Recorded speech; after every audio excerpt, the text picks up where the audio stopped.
അസ്സലാമലൈക്കും, hi hello. ഇന്നത്തെ നമ്മുടെ ബ്ലോഗിലോട്ട് എല്ലാവർക്കും സ്വാഗതം. എല്ലാവരും സുഖമായിട്ടിരിക്കുന്നു. നമ്മളിവിടെ കുഴപ്പമൊന്നുമില്ലാണ്ട് അങ്ങനെ പോകുന്നുണ്ട് കേട്ടോ. നിങ്ങളുടെ വിശേഷങ്ങളൊക്കെ പറയുക.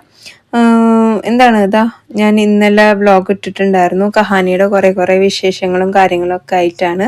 കാണാത്തവരുണ്ടെങ്കിൽ എന്തായാലും പോയി കണ്ട് സപ്പോർട്ട് ചെയ്യുക. ഇന്ന് നമ്മളിതാ ഒരു മോർണിംഗ് റൊട്ടീനാണ് കേട്ടോ നമ്മൾ കാണിക്കാൻ പോകുന്നത്. നമ്മളിങ്ങനെ ചേഞ്ച് ചെയ്ത് കാണിക്കാം. ഒരു ദിവസം മോർണിംഗ് ആണെങ്കിൽ ഒരു ദിവസം ഈവനിങ്, അല്ലെങ്കിൽ ഒരു ദിവസം ലഞ്ച്, അല്ലെങ്കിൽ ഒരു ദിവസം ഡിന്നർ, ഇങ്ങനെയൊക്കെ അങ്ങ് പോവാം അല്ലേ. എന്നും ഒരേപോലത്തെ വീഡിയോസ് വേണ്ട അല്ലേ. അങ്ങനെ ഞാനിപ്പോൾ വിചാരിക്കുന്നുണ്ട്. പക്ഷെ എനിക്ക് അറിയില്ല എന്താന്ന്. രാവിലെ എണീച്ചിട്ട് കുറച്ച് വീഡിയോ എടുത്തു കഴിഞ്ഞാൽ പിന്നെ ഇങ്ങനെ ഫ്രീ ആയിട്ട് ഇരിക്കാൻ തോന്നും. അതാണ് ഇപ്പോഴത്തെ ഒരു മാനസികാവസ്ഥ. ഈ പറഞ്ഞ പോലെ 30 വയസ്സും 34 വയസ്സ് കഴിഞ്ഞില്ലേ, അതിൻ്റെയൊക്കെ ഒരു ഇതായിരിക്കാം. 30 വയസ്സ് ടു 40 വയസ്സിൽ നമുക്ക് വല്ലാത്തൊരു ക്ഷീണവും മടിയും എല്ലാം വരൂല്ലേ. അതിനൊക്കെ തരണം ചെയ്ത് മുന്നോട്ട് പോകാൻ പറ്റുക എന്ന് പറയുന്നത് ഭയങ്കര ഒരു ടാസ്ക്കാണ്. ഞാനുണ്ടല്ലോ പാട്ട് പാടുകയാണ് കേട്ടോ എന്ന് വിചാരിച്ച് ഞാൻ ഭയങ്കര പാട്ടുകാരിയൊന്നല്ല. പക്ഷെ പാട്ട് കേൾക്കാനും ആസ്വദിക്കാനും ഒക്കെ ഭയങ്കര ഇഷ്ടമാണ് കേട്ടോ. മൂളിപ്പാട്ടും പാടും എല്ലാവരും പോലെ. പക്ഷെ എന്റെ ഹസ്ബൻഡ് പറഞ്ഞു, നീ എന്ന് ചാനലിൽ പാട്ട് പാടണോ അന്ന് നീ പൊയ്ക്കോ എന്ന് പറഞ്ഞു എന്നോട് കേട്ടോ. കാരണം ഇക്കാക്ക് ഞാൻ പാടുന്നത് ഒട്ടും ഇഷ്ടമല്ല. എന്താല്ലേ കലാകാരിയെ അംഗീകരിക്കാത്ത കെട്ടിയവൻ എന്ന് പറയേണ്ടി വരും. ഇല്ല കേട്ടോ. പക്ഷെ എന്റെ കുക്കിങ്ങും കാര്യങ്ങളും ബാക്കിയുള്ള കാര്യങ്ങളൊക്കെ മൂപ്പർക്ക് ഭയങ്കര ഇഷ്ടമാണ്. പാട്ട് എന്നോട് പാടരുത്, നിന്റെ വോയിസ് അതിന് മാച്ച് അല്ല എന്നൊക്കെയാണ് പറയാറ്. പക്ഷെ എനിക്ക് പാടുന്നതൊക്കെ ഇഷ്ടമാണ്. സ്കൂളിലൊക്കെ സാഹിത്യ സമാജയ്ക്കൊക്കെ ഞാൻ പാടിയിട്ടുണ്ട്. അതുപോലെ ഗ്രൂപ്പ് ഗാനം വരെ ഒറ്റയ്ക്ക് നിന്ന് പാടിയോളാണ് ഞാൻ എന്ന് പറയുന്ന പോലെ സമൂഹ ഗാനം ഞങ്ങൾ 3 പേരും കൂടെ നിന്ന് പാടി 3ാമത്തെ പ്രൈസ് മേടിച്ചു. എന്തുകൊണ്ടോ ഭാഗ്യത്തിന് 3 പേരേ ഉള്ളൂ, 3 സ്ഥാനങ്ങളെ ഉണ്ടായിരുന്നുള്ളൂ. അതുകൊണ്ടായിരിക്കും നമുക്ക് 3ാമത്തെ പ്രൈസ് അല്ലേ. ഇതൊക്കെ ഉണ്ടല്ലോ ചുമ്മാ ചളിയടിക്കാണ് കേട്ടോ. നിങ്ങളോടൊക്കെ എന്തെങ്കിലുമൊക്കെ പറഞ്ഞ് കോമഡി ഒക്കെ പറഞ്ഞ് ഇങ്ങനെ പിടിച്ചു നിൽക്കണ്ടേ, അതിന് വേണ്ടിയിട്ട്. പിന്നെന്താ കുറെ കമന്റ്സ് വന്നിട്ടുണ്ട്. ഇന്ന് നല്ലൊരു വോയിസ് ഓവർ കൊടുക്കുമ്പോൾ ഞാൻ ഭയങ്കര ഹാപ്പി മൂഡിലാണ്. അതായിരിക്കും എൻ്റെ വോയിസ് ഭയങ്കര ഒരു സന്തോഷമായിട്ട് ഇരിക്കുന്നത് അല്ലേ. ഇന്ന് കഹാനിയിലെ വിശേഷങ്ങളാണല്ലോ, ആരുമില്ല കൂടെ എന്ന് ചോദിക്കുന്നുണ്ട്. തിരിച്ചു വരുമ്പം ഉണ്ടായിരുന്നു, പോകുമ്പോൾ ഞാൻ തനിച്ചു പോയി. കുട്ടികൾക്ക് സ്കൂൾ ഉണ്ടായിരുന്നു. റിഹാൻ തിരുവനന്തപുരത്തും ആണ് കേട്ടോ. അവന് ഫെൻസിങ്ങിന്റെ കോമ്പറ്റീഷൻ ഉണ്ട്, അതിന് വേണ്ടിയിട്ട് പോയതാണ്. സംഭവം രസമാണ്, എൻജോയ് എന്ന് പറയുന്നുണ്ട്. അതെ നമുക്ക് ഇടയ്ക്കൊരു ചേഞ്ച് നല്ല രസം തന്നെയാണ് കേട്ടോ. ഹലോ, ഇന്നെന്താ പരിപാടി? എല്ലാവരും ഉണ്ടല്ലോ. ഞാൻ എല്ലാവരെയും, അതായത് നമ്മുടെ പാർട്ട്നേഴ്സിനെ എല്ലാവരും ഞാൻ വിളിച്ചിട്ടുണ്ടായിരുന്നു. പ്രത്യേകിച്ച് ഞങ്ങൾ ലേഡീസ് എന്തായാലും ഞാൻ പോകുമ്പോൾ മാക്സിമം വിളിക്കാൻ ശ്രമിക്കാറുണ്ട്. അവരുണ്ടെങ്കിൽ എനിക്കൊരു ഹെൽപ്പാണ്. അങ്ങനെയൊക്കെ. പിന്നെ ജിനിയുടെ വീട്ടിൽ കയറിയില്ലേ ചോദിക്കുന്നുണ്ട്. ഇല്ല, അവിടെ പിള്ളേരുണ്ടല്ലോ. പിള്ളേരെ എൻ്റെ കൂടെ വരണം പറഞ്ഞിട്ട് ഭയങ്കര ഇതിലാണ്. ഞാൻ ഇനി എല്ലാ ആഴ്ചയിലും പോയി കഴിഞ്ഞാൽ അവർക്കത് ടാസ്ക് അല്ലേ. പിന്നെ കരച്ചിലായി, അതായി ഇതായി. അതുകൊണ്ട് ഞാൻ പോയില്ലേ പ്രാവശ്യം കേട്ടോ. അപ്പൊ ഞാൻ നല്ലൊരു ചമ്മന്തി അരയ്ക്കുന്നുണ്ടായിരുന്നു. ഇതിൽ അത്യാവശ്യം വെളുത്തുള്ളി വേണം, ചെറിയ ഉള്ളിയും കറിവേപ്പില വലിയ ഉള്ളിയും കൂടെ ഇട്ടിട്ട് കുറച്ച് ഉപ്പൊക്കെ ഇട്ടിട്ട് ഇത് നന്നായിട്ടൊന്ന് വഴറ്റിയെടുക്കണം കേട്ടോ. പിന്നെ 2 തക്കാളിയും കൂടെ ഇട്ട് കൊടുക്കുന്നുണ്ട്. ഇതുപോലെ 2 മതി. പിന്നെ ഉപ്പിട്ടിട്ട് നന്നായിട്ട് വഴറ്റിയിട്ട് നമുക്കിതൊന്ന് അടച്ചു വെക്കാം. ആ സമയം കൊണ്ട് നമുക്ക് തേങ്ങ ചിരവിയെടുക്കണം. ഞാനിവിടെ ഉണ്ടല്ലോ ഒരു മൂടി തേങ്ങ ഫുള്ളായിട്ട് ചിരണ്ടി എടുക്കുന്നുണ്ട്. അതേപോലെ ഉണ്ടല്ലോ ഈ റെസിപ്പി കഴിഞ്ഞിട്ട് നമുക്ക് ബാക്കിയുള്ള കമന്റ്സും കാര്യങ്ങളൊക്കെ വായിക്കാമല്ലോ. ഞാനിതവിടെ തേങ്ങയൊക്കെ ഫുള്ള് ചിരവി എടുത്തിട്ട്, തേങ്ങ നമുക്കിതിൽ ആഡ് ചെയ്ത് കൊടുക്കുമ്പോൾ വറുക്കേണ്ട ആവശ്യമില്ല കേട്ടോ. അപ്പം ഇങ്ങനെ ആയിട്ടുണ്ട്. ചെറിയൊരു പീസ് പുളി ആഡ് ചെയ്ത് കൊടുക്കുന്നുണ്ട്. ചമ്മന്തിയുടെ ക്വാണ്ടിറ്റിക്ക് അനുസരിച്ചിട്ടാണ് വലിയുള്ളിയും ചെറിയുള്ളിയൊക്കെ എടുക്കേണ്ടത്. എരിവിന് വേണ്ടിയിട്ട് ഒരു 4 വറ്റൽമുളകും ആഡ് ചെയ്ത് കൊടുത്തിട്ടുണ്ട്, കഴുകി വൃത്തിയാക്കിയിട്ട്. പിന്നെ കളറിന് വേണ്ടിയിട്ട് നമ്മുടെ സ്ഥിരം സ്വന്തം കാശ്മീരി ചില്ലി പൗഡറും ആഡ് ചെയ്ത് കൊടുത്തിട്ടുണ്ട് കേട്ടോ. ഇനി ഇത് അതിൻ്റെ പച്ചമണമൊക്കെ മാറട്ടെ, അതുവരെ ഒന്ന് വഴറ്റിയ ശേഷം ഞാനിവിടെ തേങ്ങയും കൂടിയും ചേർത്ത് കൊടുക്കുകയാണ് കേട്ടോ. തേങ്ങ ചേർത്ത് കൊടുത്തിട്ട് നമുക്ക് ഫ്ലെയിം അപ്പം തന്നെ ഓഫാക്കാം. എന്നിട്ട് നന്നായിട്ട് മിക്സ് ആക്കി എടുത്തിട്ട് ഒന്ന് ചൂടാറിയ ശേഷം മിക്സിയുടെ ജാറിൽ നന്നായിട്ടൊന്ന് അരച്ചെടുത്ത് കഴിഞ്ഞാൽ ഇത് സംഗതി സെറ്റായിട്ട് വരും കേട്ടോ. ഒരുപാട് അങ്ങ് അരയ്ക്കണ്ട. അപ്പം ഇച്ചിരി ഉപ്പ് കുറവായപ്പോൾ ഞാൻ കുറച്ചുകൂടി ഉപ്പൊന്ന് ചേർത്തി കൊടുത്തു. ചൂടോടുകൂടി മിക്സിയുടെ ജാറിൽ ഇട്ടിട്ട് അരയ്ക്കണം എന്നില്ല കേട്ടോ. ഞാൻ പിന്നെ എൻ്റെ കയ്യിൽ നിന്ന് പൊട്ടിത്തെറിക്കൂല എന്നുള്ളൊരു വിശ്വാസത്തിൽ അങ്ങ് ചെയ്യാണ്. ശരിക്കും പറഞ്ഞാൽ ഭയങ്കര റിസ്ക് ആണ്. ഇടയായിട്ടൊരു യൂട്യൂബിൽ ഞാൻ കണ്ടിട്ടുണ്ടായിരുന്ന ഒരു ലേഡിയുടെ ഫേസിലോട്ട് തെറിച്ച് ഫേസ് മൊത്തം പൊള്ളി. അതാ കാണുമ്പോൾ തന്നെ പേടിയാവുന്നുണ്ടായിരുന്നു കേട്ടോ. അപ്പൊ എന്തായാലും ഞാൻ ഫുൾ അരച്ചു. അതിന്റെ ഇടയിൽ അയൻകുട്ടി വന്നിട്ട് ഇന്നെന്താ ബ്രേക്ക്ഫാസ്റ്റ് എന്ന് ചോദിച്ചതാണ് കേട്ടോ. അപ്പൊ ഞാൻ പറഞ്ഞു നല്ല ക്രിസ്പി ദോശ. അപ്പൊ ഇന്നലെ ക്രിസ്പി ഇല്ലാത്ത ദോശ, വെറും ദോശയാ എന്ന് പറഞ്ഞിട്ട് പോവുകയും ചെയ്തു. അപ്പൊ അവൻക്ക് ദോശ ഇഡലി അത്ര ഇഷ്ടമല്ല, ദോശ. പിന്നെ നമ്മൾ അവിടുത്തെ പോലെ പുട്ട്, പത്തിരി, ചപ്പാത്തി ഇങ്ങനെയൊക്കെ ആകുമ്പോൾ ഭയങ്കര ഹാപ്പിയാ. പിന്നെ മാവ് പൊളിപ്പിക്കാൻ വേണ്ടി വെച്ചിട്ടുണ്ടായിരുന്നു, ദോശന്റെ ബാറ്റർ. അപ്പൊ നമുക്കിത് നന്നായിട്ടൊന്ന് ഇളക്കിയെടുക്കാം. നല്ല റോസ്റ്റ് കിട്ടും കേട്ടോ. എൻ്റെ ദോശന്റെ ബാറ്ററിൽ ഞാൻ രാവിലെ എണിച്ചിട്ട് ഞാൻ ഉപ്പിടാറുള്ളൂ. അതിന് മുമ്പ് ഉപ്പിട്ട് കഴിഞ്ഞാൽ ഓവറായിട്ട് പുളിപ്പാവുമോ എന്ന് വിചാരിച്ചിട്ടാണ് കേട്ടോ അങ്ങനെ ചെയ്യണത്. പിന്നെ വേഗം പോയിട്ട് നമ്മൾ ചട്ടിയൊക്കെ വെച്ച് കൊടുത്തിട്ടുണ്ട്. ഇനി ഇവിടെ കിടന്ന് അങ്ങോട്ടും ഇങ്ങോട്ടൊക്കെ ഓടുന്നത്, പാത്രം എടുക്കുന്നു, കഴുകുന്നു, സ്പൂൺ എടുക്കുന്നു, കഴുകുന്നു, ഇതിനൊക്കെ വേണ്ടിയിട്ടായിരുന്നു കേട്ടോ. ഈ ഒരു സൈഡിലാണല്ലോ നമ്മുടെ പൈപ്പ്. അപ്പോൾ വേഗം പോയിട്ട് നമ്മളിതാ അവിടെ ദോശ ചുട്ടുകൊണ്ടിരിക്കുകയാണ് കേട്ടോ. അതേപോലെ ഞാൻ ഫാത്തിമ, ജിനി പറയുന്ന പോലെ ഒരു ബിസിനസ് തുടങ്ങാൻ എനിക്കും വളരെയധികം ആശയുണ്ട്. അതും പാർട്ണർഷിപ്പിൽ തുടങ്ങാനാണ് ആശ എന്നൊക്കെയാണ് പറയുന്നത്. എന്തായാലും ആശയുണ്ടെങ്കിൽ അത് എന്തായാലും അതിനു വേണ്ടിയിട്ട് പ്രയത്നിക്കുക. ചില നമ്മുടെ അതിയായ ആശകൾ നമ്മളെ തേടി ഇങ്ങോട്ട് എത്തും. ചിലതിന് വേണ്ടിയിട്ട് നമ്മൾ അങ്ങോട്ട് തന്നെ പരിശ്രമിച്ചുകൊണ്ടേയിരിക്കണം കേട്ടോ. എൻ്റെ ഈ പറഞ്ഞ പോലെ എൻ്റെ ഭയങ്കര വലിയൊരു ആശ തന്നെയായിരുന്നു ഈ ഒരു ബിസിനസ് എന്നുള്ള ഒരു മേഖലയിലോട്ട് വരിക എന്നുള്ളത്. പക്ഷെ ഞാൻ അതിനു വേണ്ടിയിട്ട് ഒന്നും ചെയ്തിട്ടോ ഒന്നുമില്ല.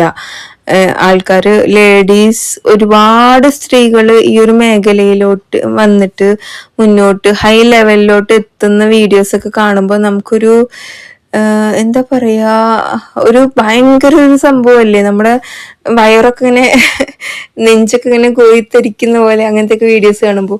അപ്പൊ അതൊക്കെ കാണുമ്പോൾ എനിക്ക് ഭയങ്കര ആഗ്രഹം. പക്ഷെ ഇവിടെ എങ്ങനെ വരും, എന്താണ് ഇതിന്റെ എൻട്രി, എങ്ങനെ ഇത് ചെയ്യും, ആരെ ഹെൽപ്പ് ചെയ്യും, അങ്ങനെയൊക്കെ ആലോചിച്ച് നിന്നിട്ടുണ്ട് എന്നല്ലാണ്ട് ഞാൻ ഇതിലോട്ട് അങ്ങ് ഇറങ്ങി തിരിച്ചിട്ടില്ല. അപ്പൊ എനിക്ക് ഇങ്ങോട്ടായിട്ടൊരു ഓപ്പർച്യൂണിറ്റി വന്നപ്പം എനിക്കെന്തോ അത് വിടാൻ തോന്നിയില്ല. ഞാൻ അതില് വേഗം പിടിച്ച് കയറാ എന്നുള്ള ഒരു ഇതിൽ തന്നെയായിരുന്നു കേട്ടോ. അങ്ങനെ എൻ്റെ ഫ്രണ്ടായിട്ട് എന്നെ വിളിച്ച് ഇതിലോട്ട് കൊണ്ടുവന്നതാണ്. ബാക്കിയൊക്കെ പഠിച്ചോണ്ടി നമ്മുടെയൊക്കെ കയ്യിൽ തന്നെയാണ്. ബിസിനസ് സക്സസ് ആവുന്നതും എല്ലാം നമ്മുടെ കയ്യിൽ തന്നെയാണ്. അപ്പോ ഇതാ നമ്മുടെ ചമ്മന്തി ഇങ്ങനെയായിരുന്നു കേട്ടോ. ഞാൻ ദോശയും ചമ്മന്തിയാണ് സ്കൂളിലോട്ട് ആക്കി കൊടുക്കണത്. അപ്പൊ അത് അത്രേ എനിക്ക് പറയാനുള്ളൂ. ഫാത്തിമക്ക് അത്രയും ആഗ്രഹം ഉണ്ടെങ്കിൽ ഒന്നുമില്ലേ ഫാത്തിമാന്റെ അടുത്തേക്ക് അത് വരും, അല്ലെങ്കിൽ ഫാത്തിമ അതിന് വേണ്ടിയിട്ട് നന്നായിട്ട് പ്രയത്നിക്കേണ്ടി വരും കേട്ടോ. ഇതെന്തായാലും നല്ലതാണ് സംഭവം. അങ്ങനെ ഞാൻ കുറച്ച് പാത്രങ്ങൾ കഴുകാനുണ്ടായിരുന്നു, അതിനൊക്കെയൊന്ന് കഴുകിയെടുത്തു കേട്ടോ. പിന്നെ എനിക്ക് ഫാത്തിമ എന്നുള്ള പേര് ഭയങ്കര ഇഷ്ടമാണ് കേട്ടോ. ഞാനിങ്ങനെ ആലോചിക്കുമായിരുന്നു എൻ്റെ പേരിന് പകരം വല്ല ഫാത്തിമ അറിയിച്ചില്ല അങ്ങനെയൊക്കെ ഇട്ടുകൂടായിരുന്നില്ലേ എന്നുള്ളത്. പക്ഷെ അന്ന് അതൊക്കെ ഔട്ട് ഓഫ് ഫാഷനാണ് അത്രേ.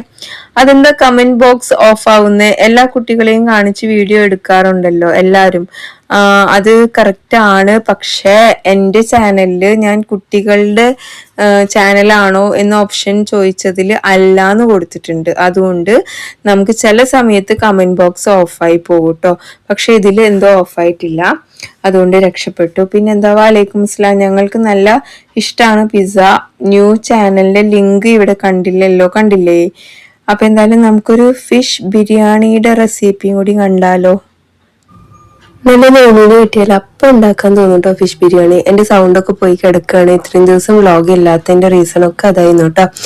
അപ്പൊ ആദ്യം തന്നെ മീനിലോട്ട് മസാല കൂട്ടിയിട്ട് എടുക്കുകയാണ്. ഇവിടെ മുളക് പൊടി, മഞ്ഞൾപ്പൊടി, കുരുമുളക് പൊടി, ജീരകപ്പൊടി, ഇഞ്ചി വെളുത്തുള്ളി പേസ്റ്റ്, വിനീഗർ, വെളിച്ചെണ്ണ, ഉപ്പ് ഇട്ടിട്ട് മസാല ആക്കിയിട്ട് നമ്മളിവിടെ നെയ്മീൻ, ഇവിടെ മഹി എന്ന് പറഞ്ഞിട്ടാണ് ഞാൻ ലുലുന്ന് മേടിച്ച മീനാണ്. നെയ്മീനിന്റെ വർഗത്തിൽപ്പെട്ട ഒരു മീനാണ് കേട്ടോ. അത് നല്ല ടേസ്റ്റ് ആണ് കേട്ടോ സംഭവം. അപ്പൊ അതൊക്കെ ഒന്ന് മസാല കൂട്ടി അവിടെ വെച്ചിട്ടുണ്ട്. പിന്നെ ഉള്ളി പൊരിച്ചെടുക്കണല്ലോ, നമ്മുടെ ദം ബിരിയാണിയുടെ മെയിൻ ആണല്ലോ അല്ലെ ഉള്ളി പൊരിച്ചെടുക്കല്. ഞാൻ ഭയങ്കര കറക്റ്റ് മീൻ ബിരിയാണിയുടെ പോലെ ഒന്നല്ല, എന്നെ കൊണ്ട് പറ്റണ രീതിയിൽ കറിവേപ്പിലൊക്കെ ഇട്ടിട്ട് നെയ്യിലും എണ്ണയും കൂടി ഈക്വലായി എടുത്ത് പൊരിച്ചെടുത്തിട്ടുണ്ട് കേട്ടോ. ഇനി നമുക്ക് മസാല ഉണ്ടാക്കാം. നെയ്യും എണ്ണയും ഒഴിച്ചു കൊടുത്തിട്ട് പട്ട, ഗ്രാമ്പു, ഏലക്ക, ബേ ലീഫ്, ഒരു 3 വലിയുള്ളി എടുത്തിട്ടുണ്ട്. പിന്നെ മീന് ഞാൻ വേറെ പാത്രത്തിൽ പൊരിക്കാൻ വേണ്ടി വെച്ചിട്ടുണ്ട് കേട്ടോ. സെയിം പോട്ടിൽ തന്നെ പൊരിച്ചെടുക്കാം. അപ്പോൾ ഉള്ളി ഒന്നായി പിന്നെ നമ്മളിവിടെ പുതിനയും മല്ലിയിലയും ഉപ്പ് ഇട്ടിട്ട് ഒന്ന് വഴറ്റിയെടുക്കുന്നുണ്ട്. പിന്നെ ഒരു 3 തക്കാളിയും പച്ചമുളകും ഇട്ടിട്ട് വീണ്ടും ഒന്ന് വഴറ്റിയെടുക്കുന്നുണ്ട്. എനിക്ക് ശരിക്കും നല്ല ശ്വാസം മുട്ടുണ്ട്, കഷ്ടപ്പെട്ടിട്ട് വോയിസ് ഓവർ എടുക്കുന്നത്. പിന്നെ അടച്ചു വെച്ചിട്ടുണ്ട്. ഒന്ന് ആയ ശേഷം ഒരു 3 സ്പൂൺ ഇഞ്ചി വെളുത്തുള്ളി പേസ്റ്റ് ആഡ് ചെയ്ത് കൊടുക്കുന്നുണ്ട്. ഫിഷ് ബിരിയാണിയിൽ പൊതുവെ എനിക്ക് ഓവർ മസാല പുളി ഒന്നും ഇഷ്ടമല്ല കേട്ടോ.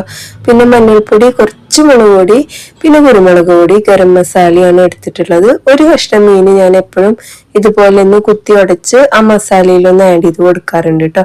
കംപ്ലീറ്റ് പീസാക്കിയിട്ട് നല്ലൊരു ഫ്ലേവർ കിട്ടാൻ വേണ്ടിയിട്ടാണ്. ഇനി ഇതാ ഇതുപോലെ ഒരു കപ്പ് നമുക്ക് തൈര് ഒഴിച്ചു കൊടുക്കുക. പകുതി നാരങ്ങയുടെ നീരും കൂടെ വേണം കേട്ടോ. തൈര് ഒഴിച്ചു കൊടുത്തിട്ട് ഞാൻ ഒന്ന് ഇളക്കി എടുത്തിട്ടുണ്ട്. പിന്നെ ഇതാ നാരങ്ങയുടെ നീരും ഉപ്പ് വേണമെന്നുണ്ടെങ്കിൽ ഈ സമയത്തൊന്ന് ചേർത്ത് കൊടുക്കാം. നമുക്ക് ഈ മസാല ഒന്നും കൂടെ അടച്ചു വെച്ചിട്ട് ഒന്ന് നന്നായിട്ട് എണ്ണ തെളിയണ വരെ ഒന്ന് വഴറ്റിയെടുക്കണം കേട്ടോ, കുക്ക് ചെയ്തെടുക്കണം. പിന്നെ ഞാൻ ഇവിടെ ഗീ റൈസ് പോലെ ആക്കിയെടുക്കുക ചെയ്തിട്ടുണ്ടായിരുന്നത്. അല്ല, നിങ്ങൾക്ക് ചോറ് തിളപ്പിച്ചൂറ്റി എടുക്കണമെങ്കിൽ അങ്ങനെയും ചെയ്യാം.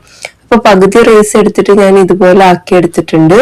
ഇനി നമുക്ക് ഇതിന് മുകളിലോട്ട് നെയ്യും വറുത്ത ഉള്ളിയും കറിവേപ്പിലയും അതുപോലെ ഗരം മസാല, കുരുമുളക് പൊടി, പിന്നെ ഇതാ നമ്മുടെ മല്ലിയില, പുതിന കുത്തിയരിഞ്ഞതും ഒക്കെ ഇട്ട് കൊടുത്തിട്ട് വീണ്ടും പകുതി ചോറ് വീണ്ടും നിരത്തി കൊടുക്കുന്നുണ്ട്. ഇതിന്റെ മുകളിലോട്ട് ഞാൻ മീൻ ഇങ്ങനെ വെച്ച് കൊടുക്കുന്നുണ്ട്. മീൻ പൊരിച്ചതിന്റെ ഓയിലും ഇതിന്റെ മുകളിലോട്ട് നമുക്ക് ചേർത്ത് കൊടുക്കാം കേട്ടോ.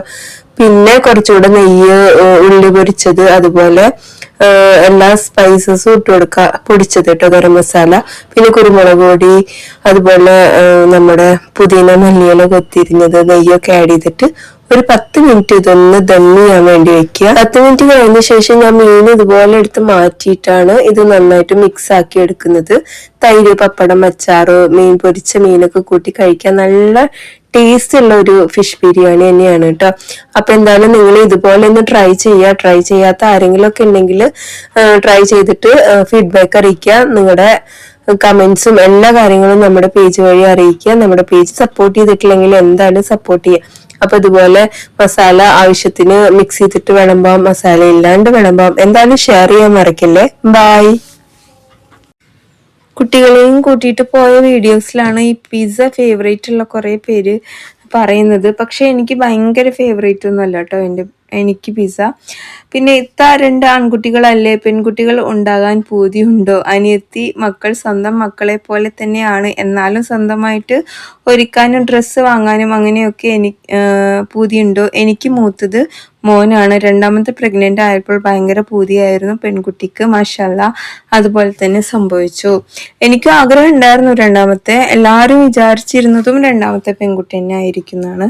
ചില ആൾക്കാരോടൊക്കെ ആൺകുട്ടി എന്ന് പറഞ്ഞിട്ട് അവർക്കത് മൈൻഡിലോട്ട് എടുക്കാൻ പറ്റിയിട്ടുണ്ടായിരുന്നില്ല കേട്ടോ.